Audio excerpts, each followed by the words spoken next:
Everyone, welcome to my YouTube channel JK tutorial. Students, हम कर रहे थे क्लास 9th की साइंस का चैप्टर 8 दैट इज़ मोशन, जिससे हम लास्ट टाइम कंप्लीट कर चुके हैं। आज हम डिस्कस करने वाले हैं उनके टेक्सचर क्वेश्चंस के बारे में। लेकिन उससे पहले जो मेरे चैनल पर न्यू हैं, मेरी वीडियो को फर्स्ट टाइम देख रहे हैं, वो प्लीज़ इसे सब्सक्राइब करना ना भूलें। So let us start. First question is, एक ऑब्जेक्ट है वो मूव कर रहा है किसी डिस्टेंस से, तो क्या उसकी डिस्प्लेसमेंट ज़ीरो हो सकती है? अगर आपका आंसर येस है तो अपने आंसर के साथ एग्जाम्पल भी दीजिए। तो जहाँ ऑब्जेक्ट की डिस्टेंस वो ज़ीरो हो सकती है, डिस्प्लेसमेंट अगर वो मूव करता है किसी डिस्टेंस से भी, ये तब होता है क्योंकि हमें पता है डिस्प्लेसमेंट ज़ीरो तब होती है जब आपकी फाइनल पोजीशन जो होती है वो इनिशियल पोजीशन के साथ कोइंसाइड कर जाते हैं, मीन्स सेम होती है। जहाँ से इंसान ने स्टार्ट किया ऑब्जेक्ट ने मूव करना, अगर वो फाइनल पोजीशन पे वहीं पे पहुंच जाए तो उसकी डिस्प्लेसमेंट ज़ीरो हो जाती है। जैसे कि एग्जांपल दिया गया है, एक पर्सन आपको मूव कर रहा है पार्क में और आके कहाँ पे रुकता है, कौन सी जगह पे, जहाँ से उसने स्टार्ट किया था, तो ऐसे केस में उसकी जो डिस्प्लेसमेंट है वो क्या होगी? ज़ीरो होगी। नेक्स्ट क्वेश्चन है, एक फार्मर है, वो बाउंड्री है उसकी स्क्वायर फील्ड की, उसके अलॉन्ग वो मूव कर रहा है। स्क्वायर फील्ड की हर एक साइड कितनी है? 10 मीटर की है। और ये 10 मीटर की हर साइड में कितना घूम रहा है? 40 सेकेंड। मतलब बाउंड्री पूरी घूम रहा है जो स्क्वायर फील्ड की, वो 40 सेकंड में घूम रहा है। आपको निकालना है डिस्प्लेसमेंट जो फार्मर मूव करेगा 2 मिनट 20 सेकंड के बाद उसकी इनिशियल पोजीशन से। 2 मिनट 20 सेकंड के बाद वो कहाँ पे पहुँचेगा, ये फाइंड करना है आपने। इसके लिए हमने क्या किया, एक स्क्वायर ड्रा कर लिया ए बी सी डी, इसकी हर एक साइड कितनी है? 10 मीटर है। और एक डायगोनल ड्रा कर लिया दैट इज़ ए सी। आपको स्क्वायर की साइड दी गई है 10 मीटर, तो पैरामीटर कितना होगा इसका? 10 इंटू 4, क्योंकि पैरामीटर जो होता है स्क्वायर का वो आपका होता है 4 इंटू साइड आपकी 10 है, तो 4 इंटू 10 दैट इज़ 40 मीटर हो जाएगा। फार्मर जो कितना मूव कर रहा है बाउंड्री पे टाइम में? 40 सेकंड में। तो कितनी डिस्प्लेसमेंट होगी उसकी? 2 मिनट 20 सेकंड में, वो निकालनी है हमने। तो 2 मिनट को भी पहले आप सेकंड में चेंज कर लो, दैट इज़ 2 इंटू 60 आपके 120 प्लस 20 दैट इज़ 140 सेकंड में। 1 सेकंड में डिस्टेंस कर रहा है कवर, कितनी कवर कर रहा है? अगर वो 40 सेकंड में 40 मीटर कर रहा है तो 1 सेकंड में कितनी करेगा? 40 metre by 40 that is 1 metre. तो 140 सेकंड में कितनी करेगा? 1 इंटू 140 दैट इज़ 140 मीटर। अब जो नंबर ऑफ रोटेशन है कवर करने के 140 मीटर की बाउंड्री कवर करने के, वो कितने आएंगे? जितनी आपकी टोटल डिस्टेंस है डिवाइड बाय पेरीमीटर। आपको नंबर ऑफ रोटेशन निकालने की, उसने कितना रोटेट कर रहा है उसका। तो जब ये डिवाइड करोगे तो ये डिवाइड करने के बाद आपका आएगा 3.5 राउंड। 3.5 राउंड लगाएगा वो इसके किसके? बाउंड्री के। तो जब वो 3.5 राउंड लगाएगा तो वो कौन सी पोजीशन पे पहुंच जाएगा? पॉइंट सी पे पहुंच जाएगा फील्ड के। अब पॉइंट सी पे कैसे पहुंच जाएगा? देखिए, एक बाउंड्री आई 1, फिर से करेगा मूव 2, फिर से 3, 3.5 है तो 3 पूरी इसकी 3/4 जो 3 हो गई कंप्लीट, डी तक पहुंच गया। लेकिन आगे वाली कैसे कंप्लीट होगी? ये होगी 1, ये होगी 2, ये इसकी 3, क्योंकि 3.5 है, 4 वाली तो कंप्लीट हुई नहीं उसकी पूरी। तो ये आपके कौन से पॉइंट पे पहुंच गया? वहाँ पे सी पे पहुंच गया। इसका मीन्स कि आपको निकालनी है ये डिस्प्लेसमेंट ए सी, यहाँ से ए से लेके सी तक। तो वो क्या आपकी होगी? यहाँ पे आप इसको राइट ट्रायंगल का फॉर्मूला लगा लीजिए। ये स्क्वायर है, स्क्वायर की हर एक साइड का जो हो क्या बना सकती है रेक्टेंगल, राइट क्या बोलते हैं, राइट ट्रायंगल बना सकती है। तो आपको पता है इसका ट्रायंगल, राइट ट्रायंगल का हाइपोटेन्यूज का स्क्वायर इक्वल्स टू बेस का स्क्वायर इक्वल प्लस परपेंडिकुलर का स्क्वायर। यहाँ पे बेस भी 10 है, परपेंडिकुलर भी आपका 10 है, तो 10 का स्क्वायर प्लस 10 का स्क्वायर दैट इज 100। 100 प्लस 100 हो रहा है, यहीं पे आप इसको इजी कर सकते हो। 100 प्लस 100 है, 100 को कॉमन निकाल लो ब्रैकेट में से, 1 प्लस 1 आ गया आपका, ये रूट आ गया, 100 बाहर गया तो 10 आ गया, 1 प्लस 1 आपका √2 आ गया। यहाँ पे √2 की वैल्यू लगाई है, 10 के साथ मल्टीप्लाई करके आपका आ गया 14.14 मीटर। यहाँ से आ गया कि आफ्टर 2 मिनट 20 सेकंड के बाद डिस्प्लेसमेंट फार्मर की किसकी इक्वल होगी? 14.14 metre north east from initial position से। वो आपको जरूरी नहीं बताना, आपको जस्ट डिस्प्लेसमेंट बतानी है। तो क्वेश्चन नंबर 3 है, which are the following is true for displacement. एक स्टेटमेंट आपको दी है कि डिस्प्लेसमेंट कभी भी ज़ीरो नहीं होती, और दूसरी दी है कि इसका मैग्नीट्यूड जो होता है वो डिस्टेंस ट्रैवल से हमेशा बड़ा होता है। देखिए, इन दोनों स्टेटमेंट में से कोई भी स्टेटमेंट ट्रू नहीं है। फर्स्ट क्वेश्चन उन्होंने ऑलरेडी प्रूव कर दिया है कि डिस्प्लेसमेंट कैन बी ज़ीरो, और रही मैग्नीट्यूड की बात तो सेकंड स्टेटमेंट में ये फॉल्स है कि डिस्प्लेसमेंट जो है वो लेस हो सकती है, इक्वल हो सकती है डिस्टेंस ट्रैवल से, लेकिन कभी भी उससे ज़्यादा नहीं हो सकती। कभी भी हमसे ज़्यादा नहीं हो सकती, क्योंकि डिस्टेंस कवर हम देखते हैं टोटल डिस्टेंस कितनी कवर की है, ठीक है। लेकिन डिस्प्लेसमेंट के केस में हम देखते हैं पोजीशन, कि वो फाइनली किस पोजीशन पे पहुंचा है। ठीक है। तो इसलिए जो डिस्प्लेसमेंट का मैग्नीट्यूड है वो कभी भी डिस्टेंस ट्रेवल से ज़्यादा नहीं हो सकता। नेक्स्ट क्वेश्चन है, आपको डिफरेंस बतानी है स्पीड और वेलोसिटी में। तो स्पीड आपको पता है स्पीड क्या होती है, डिस्टेंस जो ट्रेवल करता है ऑब्जेक्ट किसी गिवन इंटरवल ऑफ टाइम में। तो वेलोसिटी आपकी होती है डिस्प्लेसमेंट ऑब्जेक्ट की किसी गिवन इंटरवल ऑफ टाइम में। स्पीड आपकी होती है डिस्टेंस अपॉन टाइम, वेलोसिटी आपकी होती है डिस्प्लेसमेंट अपॉन टाइम। स्पीड आपकी स्केलर क्वांटिटी है, उसका सिर्फ मैग्नीट्यूड होता है, लेकिन वेलोसिटी जो है आपकी वेक्टर क्वांटिटी है, उसका मैग्नीट्यूड भी होता है, उसकी डायरेक्शन भी शो होती है। नेक्स्ट क्वेश्चन है आपका कि कौन सी कंडीशन के अंडर जो मैग्नीट्यूड होता है आपका एवरेज वेलोसिटी का ऑब्जेक्ट की, वो किसके इक्वल होगा, एवरेज स्पीड के इक्वल होगा। तो जो मैग्नीट्यूड होता है एवरेज वेलोसिटी का किसी ऑब्जेक्ट के, वो कब आप एवरेज स्पीड के इक्वल होता है, जब आपका ऑब्जेक्ट मूव कर रहा हो कहाँ पे, स्ट्रेट लाइन में। ठीक है, जब आपका ऑब्जेक्ट कहाँ पे मूव कर रहा हो, स्ट्रेट लाइन में, तो मैग्नीट्यूड जो एवरेज वेलोसिटी का किसके इक्वल हो जाता है, एवरेज स्पीड के इक्वल। नेक्स्ट क्वेश्चन है, what does the odometer of an automobile measure. जो ऑडोमीटर होता है जो ऑटोमोबाइल में यूज़ किया जाता है वो क्या मेज़र करता है। जो ऑडोमीटर होता है वो मेज़र करता है कितनी डिस्टेंस कवर की है ऑटोमोबाइल ने। नेक्स्ट है, कौन सा पाथ है जो ऑब्जेक्ट लगता है कि देखा ले रहा है जब वो यूनिफॉर्म मोशन में होता है। जब ऑब्जेक्ट आपका यूनिफॉर्म मोशन में होता है तो हमेशा वो स्ट्रेट लाइन का पाथ यूज़ करता है, उसमें सिर्फ स्ट्रेट लाइन का पाथ ही आता है।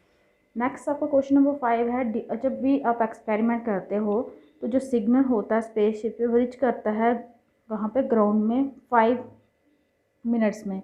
तो कितनी डिस्टेंस जो है स्पेसशिप की होगी कहाँ से, ग्राउंड स्टेशन से, और सिग्नल जो है ट्रेवल कर रहा है स्पीड ऑफ लाइट से, दैट इज़ लाइट की स्पीड कितनी है। स्पीड भी आपको दी है, आपको टाइम भी दिया है, आपको डिस्टेंस यहाँ पे निकालनी है। तो आपको पता है distance equal to speed into time. Speed दी है आपको, टाइम भी दी है, टाइम मिनट में है, आपको उसको सेकंड में कर लो। Distance equal to speed into time, speed और टाइम की वैल्यू निकालेंगे तो ये आपका सोल्यूशन आ जाएगा यहाँ पे। ठीक है, ये 9 कैसे आया आपका, ये 3 3 से 9 हो गया, ये 10 की पावर 8 थी, 2 0 ये और ऐड हो गए, 8 और 2 कितने हो गए, 10 हो गए, तब ये 10 की पावर 10 आई है। नेक्स्ट क्वेश्चन, आप कब कह सकते हैं कि आपकी बॉडी जो है यूनिफॉर्म एक्सेलरेशन में है, जो नॉन यूनिफॉर्म एक्सेलरेशन में है। हम कह सकते हैं कि हमारी बॉडी जो है यूनिफॉर्म एक्सेलरेशन में है अगर वो ट्रैवल करती है स्ट्रेट लाइन में और उसकी वेलोसिटी जो है इंक्रीज या डिक्रीज करती है, वो भी equal amount of time in equal interval of time में। मतलब डिस्टेंस जो कवर होती है बॉडी की, अगर वो क्या हो, इक्वल डिस्टेंस कवर करे in equal interval of time में, तो हम बोलते हैं बॉडी जो क्या है यूनिफॉर्म एक्सेलरेशन में है। और नॉन यूनिफॉर्म एक्सेलरेशन में तब होती है जब उसका rate of change of velocity जो है वो कांस्टेंट नहीं होता, चेंज होता रहता है। तो ऐसे केस में हम बोलते हैं कि एक्सेलरेशन क्या है, नॉन यूनिफॉर्म। नेक्स्ट है कि एक बस है डिक्रीज कर हो रही है, उसकी speed 80 kilometre per hour to 60 kilometre per hour 5 second में। आपको एक्सेलरेशन निकालनी है बस की। इनिशियल स्पीड आपको दी है 80 किलोमीटर पर आवर, आपने क्या किया, इसको चेंज कन्वर्ट कर दिया स्मॉल यूनिट में, मीटर पर सेकंड में। आपको पता है किलोमीटर में 1000 होता है, आर में 3600 होते हैं, उन दोनों को सॉल्व करके आपका आ गया 5/80। उसी को आपने 80 से मल्टीप्लाई कर दी, यहाँ भी आपने 5/80 के साथ मल्टीप्लाई करना है, ये आ गया। और आपको क्या निकालना है कि स्पीड कितनी डिक्रीज़ हुई, वो भी टाइम 5 सेकंड में, तो आपको दी गई है। तो एक्सेलरेशन निकालनी है आपने, वो होती है final velocity minus initial velocity upon time. तो ये आपने वैल्यू पुट करोगे तो आपका आंसर यहाँ पे आ जाएगा। नेक्स्ट थर्ड क्वेश्चन है, आपका ट्रेन जो है वो स्टार्ट कर रही है रेलवे स्टेशन से और मूव कर रही है यूनिफॉर्म एक्सेलरेशन के साथ, और उसकी स्पीड कितनी है, 40 किलोमीटर पर आवर 10 सेकंड में। आपको उसकी एक्सेलरेशन निकालनी है। ठीक है, वो रेलवे स्टेशन से मूव कर रही है, इसका मतलब उसकी इनिशियल वेलोसिटी ट्रेन की कितनी थी, 0 है, और फाइनल वेलोसिटी उसकी कितनी दी गई है, 40 किलोमीटर पर आवर। इसको भी आप मीटर पर सेकंड में करेंगे जैसे हमने लास्ट क्वेश्चन में किया 5/18 के साथ मल्टीप्लाई करके। टाइम आपका 10 मिनट है, इसको भी सेकंड में चेंज कीजिए, 1 मिनट में 60 सेकंड, तो 10 मिनट में आपके हो जाएंगे 10 into 60 that is 600 second. Acceleration आपको पता है v minus you upon 80, final velocity minus initial velocity upon time. Value put करने के बाद ये आपका आ गया एक्सेलरेशन की वैल्यू। नेक्स्ट आपका क्वेश्चन है, क्या नेचर होता है डिस्टेंस टाइम ग्राफ का, यूनिफॉर्म और नॉन यूनिफॉर्म मोशन जो होती है ऑब्जेक्ट की। जब आपका ऑब्जेक्ट जो है यूनिफॉर्म मोशन में होता है तो डिस्टेंस टाइम ग्राफ आपकी स्ट्रेट लाइन होती है विद स्लोप। ये आपको दिखाई दे रही है यहाँ पे फिगर, ये है आपकी आपकी क्या है, डिस्टेंस टाइम ग्राफ को शो कर रही है। जब आपकी मोशन नॉन यूनिफॉर्म होती है तो डिस्टेंस टाइम ग्राफ जो होता है वो स्ट्रेट लाइन नहीं होता, वो कोई भी कर्व हो सकता है। जैसे ये यहाँ देखिए फिगर आपको दिखाई गई है, ये आपका नॉन यूनिफॉर्म मोशन के केस में है। सेकंड है आपका, आप क्या कह सकते हैं जो मोशन है ऑब्जेक्ट की, जब उसका डिस्टेंस टाइम ग्राफ जो है स्ट्रेट लाइन है और पैरेलल किसके हो, टाइम एक्सिस के। मतलब आप उस कंडीशन के बारे में क्या कहेंगे जब आपका ऑब्जेक्ट जो है टाइम डिस्टेंस टाइम ग्राफ में वहाँ पे क्या शो कर रहा है, स्ट्रेट लाइन शो कर रहा है। वो स्ट्रेट लाइन किसके पैरेलल है, टाइम एक्सिस के पैरेलल है। ये आपने ऑलरेडी किया हुआ है। अगर आपका डिस्टेंस टाइम ग्राफ जो है वो स्ट्रेट लाइन हो और पैरेलल हो टाइम एक्सिस के, तो उसका मतलब है कि बॉडी जो है वो रेस्ट पे है। तो क्योंकि देखिए उसका टाइम जो है, डिस्टेंस है ही नहीं, डिस्टेंस कवर कर ही नहीं रहा, जस्ट हर टाइम पे उसकी सेम डिस्टेंस है। इसका मतलब उस टाइम पे ऑब्जेक्ट आपका क्या है, रेस्ट पे है। नेक्स्ट क्वेश्चन है, what can you say about the motion of object speed time graph is a straight line parallel to the time axis. अब स्पीड टाइम ग्राफ के बारे में क्या कहेंगे ऑब्जेक्ट के, अब वहाँ पे आपकी जो एक स्ट्रेट लाइन मिल रहा है ग्राफ में आपको, और वो पैरेलल किसके है, टाइम एक्सिस के पैरेलल है। तो अगर आपके स्पीड टाइम ग्राफ में स्ट्रेट लाइन मिलती है जो पैरेलल है टाइम एक्सिस के, तो इसका मतलब है कि ऑब्जेक्ट जो है वो यूनिफॉर्मली मूव कर रहा है, उसमें कोई भी चेंज नहीं आ रहा। नेक्स्ट क्वेश्चन 4 है आपका, कौन सी क्वांटिटी है जो मेज़र करती होती है एरिया से ऑक्यूपाई, कहाँ से हम मेज़र कैसे करते हैं उसका एरिया, जो वेलोसिटी टाइम ग्राफ के नीचे जो एरिया कवर होता है हम वहाँ से क्या करते हैं, उसको मेज़र करते हैं, कौन सी क्वांटिटी। तो जैसा कि हमें वीडियो में ऑलरेडी डिस्कस किया हुआ है कि वेलोसिटी टाइम ग्राफ के बीच नीचे जो हम एरिया फाइंड करते हैं वो डिस्टेंस होती है जो कवर कर रहा है क्या, ऑब्जेक्ट। नेक्स्ट आपका क्वेश्चन है, एक बस स्टार्ट हो रही है रेस्ट से और मूव कर रही है, यूनिफॉर्म एक्सेलरेशन है उसकी 0.m/s², 2 मिनट तक मूव करती है। आपको उसकी स्पीड निकालनी है, आपको उसकी डिस्टेंस ट्रेवल में निकालनी है। जैसे कि आपको पता है कि मूव कर रही है वो रेस्ट से, तो उसकी इनिशियल स्पीड क्या है बस की, वो आपकी 0 है। एक्सेलरेशन आपको दी है 0.1 मीटर/s²। टाइम टेकन भी है आपके पास 2 मिनट है, सेकंड में कर दीजिए, 2 × 60 दैट इज़ 120 सेकेंड यहाँ पे। तो आपके पास पता है आपको आपकी v = u+80 इक्वेशन सम मोशन। यहाँ पे आपको u फाइन, इनिशियल वेलोसिटी 0 है, a इंटू टी 0.1 × 120, ये आ गया आपका 12 मीटर/सेकेंड। यहाँ पे देखिए ये 0 नहीं है, ये 0.1 है, यहाँ पे मिस्टेक हुई है, 0.1 आएगा यहाँ पे। 0.1 × 120 दैट इज़ 12 मीटर/सेकेंड²। अब थर्ड इक्वेशन ऑफ मोशन के अकॉर्डिंग हमें पता distance equal to 2s equal to v² - u²। S हमारी क्या होती है, डिस्टेंस कवर होती है। फाइनल वेलोसिटी है आपके पास, इनिशियल वेलोसिटी 0 है, एक्सेलरेशन हमने अभी निकाल ली, सभी की वैल्यू पुट कीजिए।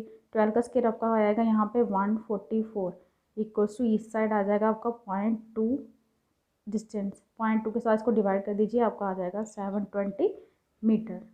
इसका मतलब स्पीड कितनी है बस की, 12 मीटर/सेकेंड है, डिस्टेंस कितनी ट्रैवल की उसने, 720 मीटर।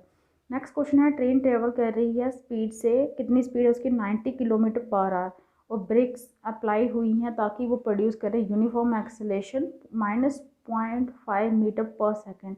तो कितनी, how far the train will go before it is brought to rest पे आने से पहले ट्रेन कितना मतलब की होगी, कितनी डिस्टेंस कवर की होगी, वो आपने निकालनी है।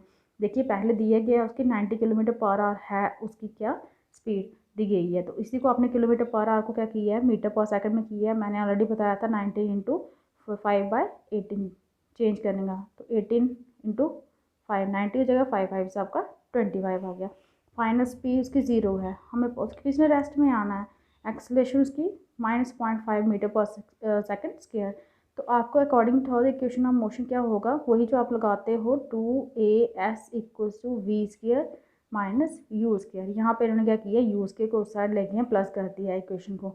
v आपका 0 है, u आपका 25 का स्क्वायर, 2 × एक्सेलरेशन आपकी -0.5 सेकेंड है। जब आप इनको सॉल्व करेंगे इस तरह से आपकी डिस्टेंस कितनी आ जाएगी, 625 मीटर। सॉल्व कैसे करना है, 25 का स्क्वायर आपको पता है, यहाँ पे कितना हो जाएगा 625 प्लस माइनस माइनस हो जाएगा, यहाँ से जब करोगे तो ये आपका आएगा -0.10 -1.0 सॉरी सेकेंड, जब इसके साथ मल्टीप्लाई करोगे 1.0 को माइनस कर दो 625 में से, करना एक ही टाइम, मतलब टाइम आपका डिस्प्लेसमेंट था, माइनस तो नहीं कर सकते। आप क्या करोगे, ये माइनस का 1.1 सेकेंड था, जा उस साइड जाके क्या हो जाएगा, प्लस का 1 सेकेंड इक्वल टू 625 सेकेंड नहीं सॉरी डिस्टेंस आपकी 1 × डिस्टेंस। 1 × डिस्टेंस क्या होगा, डिस्टेंस ही है, 1 की कोई वैल्यू नहीं होगी यहाँ पे, 1 जब 1 को जिसके साथ मल्टीप्लाई करोगे वो वही आएगा, तो आपका कितनी डिस्टेंस आएगी यहाँ पे 625 मीटर। नेक्स्ट क्वेश्चन आपका एक ट्रॉली है, वो मतलब जब भी गोइंग डाउन इंक्लाइन प्लेन में नीचे जा रही है, उसकी एक्सेलरेशन है 2 सेंटीमीटर/सेकेंड²। तो आपको निकालनी है उसकी वेलोसिटी 3 सेकंड के बाद, स्टार्ट के 3 सेकंड के बाद। तो स्टार्टिंग में तो वो रेस्ट में थी, इनिशियल वेलोसिटी इसकी कितनी होगी 0 सेंटीमीटर पर सेकंड। एक्सेलरेशन उसकी दी है, टाइम भी उसका दी है। तो आपको पता है क्वेश्चन ऑफ मोशन से v = u + at value put कीजिए, ये आपका आ गया 6 सेंटीमीटर पर सेकंड। आप इसमें किया ही नहीं मीटर में, सेंटीमीटर था तो सेंटीमीटर में रहने दिया क्योंकि सारी वैल्यू जो थी वो आपके सेंटीमीटर में ही थी। नेक्स्ट क्वेश्चन आपका, रेसिंग कार है, उसकी यूनिफॉर्म एक्सेलरेशन है 4 मीटर पर सेकंड स्क्वायर। आपको बताना है कितनी डिस्टेंस वो कवर करती है 10 सेकंड के बाद, स्टार्ट होने के 10 सेकंड के बाद। तो इनिशियल वेलोसिटी आपको दी गई है यहाँ पे 0, आपको पता है रेस्ट पे थी, वहाँ से स्टार्ट हुई। एक्सेलरेशन भी आपको दिए गए है 4 मीटर पर सेकंड स्क्वायर, टाइम भी आपको दिया गया है 10 सेकंड। आपको पता डिस्टेंस इक्वल्स का formula ut + half of at square. तो distance covered by car 10 second में कितनी होगी, आपने वैल्यू डाल देनी है। इनिशियल वेलोसिटी आपकी 0 और टाइम आपका 10 सेकंड था। 1/2 एक्सेलरेशन आपकी 4 मीटर पर सेकंड है इंटू टी का स्क्वायर, टाइम का स्क्वायर। 10 का स्क्वायर आपका 100 होगा, ये स्क्वायर है, 102 नहीं है, इट इज़ 10 का स्क्वायर। ये अब जब वैल्यू सॉल्व करेंगे तो आपका आंसर आ जाएगा 200 मीटर। नेक्स्ट है, एक स्टोन है, उसको हम वर्टिकली डाउन अपवर्ड डायरेक्शन में फेंक रहे हैं। वेलोसिटी कितनी है उसकी 5 मीटर पर सेकंड। अगर एक्सेलरेशन स्टोन की जो उसकी मोशन में होगी 10 मीटर पर सेकंड स्क्वायर डाउनवर्ड डायरेक्शन में, तो कितने हाइट अटेन करेगा स्टोन और कितने टाइम में वो वहाँ तक पहुँचेगा। तो इनिशियल वेलोसिटी आपको ऑलरेडी दी है, 5 मीटर पर सेकंड की स्पीड से जा रहा है। डाउनवर्ड है तो मतलब नेगेटिव एक्सेलरेशन है, जब नीचे की साइड आएगा 10 मीटर पर सेकंड। हमें पता है फॉर्मूले से, सेकंड जो लास्ट आपका थर्ड इक्वेशन था v² - u² = 2as। तो यहाँ से आपकी s किसके इक्वल आएगी, यहाँ पे वैल्यू पुट करनी है। एक्सेलरेशन है आपके पास v², मतलब फाइनल अभी हमें पता ही नहीं है, इस टाइम पे 0 रेस्ट पे आएगा। इनिशियल वेलोसिटी आपकी क्या होगी, ये देखिए s a की वैल्यू, एक्सेलरेशन की वैल्यू डाली है -10 मीटर। देखिए आपने क्या करना है, यहाँ पे वैल्यू को जस्ट खुद से पुट कीजिए, ये आपको थोड़ा सा समझ नहीं आएगा। 2 इंटू एक्सेलरेशन आपकी नेगेटिव है -20 होगी, इंटू डिस्टेंस है इक्वल्स टू फाइनल वेलोसिटी आपकी 0 है, 0 का स्क्वायर माइनस u का स्क्वायर, 5 का स्क्वायर आपका आ गया 25। तो यहाँ से देखिए 2 इंटू 10 आपका -20 आ गया, into distance equals to -25। Minus और माइनस आपका हो गया कैंसिल, तो डिस्टेंस इक्वल्स टू 25/20, जैसा कि यहाँ पे निकाला, यही निकाल रहे थे हम। तो ये आपको डिवाइड करने के बाद आ जाएगा 1.25 मीटर। आल्सो हमें पता है कि फाइनल वेलोसिटी किसके इक्वल थी u + at। यहाँ से टाइम की वैल्यू कितनी होगी, ये प्लस का u से जाके माइनस का हो जाएगा और a जो है डिवाइड में हो जाएगा। ये जब वैल्यू हमने पुट की यहाँ पे तो आपकी फाइनल वेलोसिटी आ गई है, यहाँ पे टाइम टेकन आ गया यहाँ पे 0.5 सेकंड। तो यही बताना था हमें कितने टाइम पे वो पहुँचेगा, दैट इज़ 0.5 सेकंड। आज के लिए इतना ही रखते हैं, नेक्स्ट क्वेश्चन हम नेक्स्ट वीडियो में डिस्कस करेंगे। आई होप कि आपको ये क्वेश्चन अच्छे से समझ आ गए होंगे। अगर आपको मेरी वीडियो अच्छी लगी हो तो प्लीज़ इसे लाइक कीजिए, शेयर कीजिए और चैनल को सब्सक्राइब कीजिए ताकि आपको मेरी लेटेस्ट वीडियो जो है वो टाइम टू टाइम मिलती रहे। Thank you.